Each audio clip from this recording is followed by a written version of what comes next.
ఇక వాట్సాప్‌లోనే అన్ని ధ్రువపత్రాలు, క్యూఆర్ కోడ్‌తో డిజిటల్ రేషన్ కార్డులు, శాఖలన్నీ డేటా లీక్‌తో అనుసంధానం. మంత్రి నారా లోకేష్.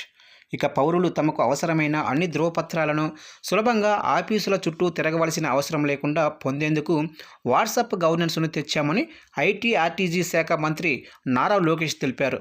ప్రజలకు సిమ్లెస్ సర్వీసులు అందచేయాలన్నదే తమ అంశమన్నారు. మంత్రులు, కార్యదర్శుల సదస్సులో భాగంగా ఆయన వాట్సాప్ గవర్నెన్స్ గురించి మాట్లాడారు.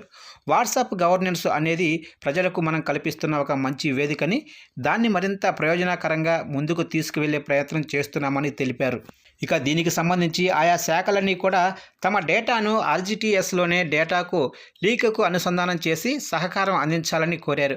వాట్సాప్ ద్వారా సర్టిఫికెట్లు జారీ చేయాలంటే ఆయా శాఖల సహకారం చాలా అవసరమన్నారు. సర్టిఫికెట్ల వెరిఫికేషన్ చాలా కీలక ప్రక్రియ అని అధికారులు తమ శాఖల్లో ఈ దిశగా సాంకేతిక పరమైన చర్యలు తీసుకోవాలని సూచించారు. రాబోయే రోజుల్లో ప్రభుత్వంలో అన్ని సేవలు ఆన్లైన్ చేయాలన్నదే ముఖ్యమంత్రి నారా చంద్రబాబు నాయుడు గారు ఆశయమన్నారు. రేషన్ కార్డులు మొదలు అన్నీ కూడా ప్రజలకు చాలా సులభంగా ఆన్లైన్లోనే అందించే దిశగా అడుగులు వేస్తున్నామని మంత్రి నారా లోకేష్ స్పష్టం చేశారు.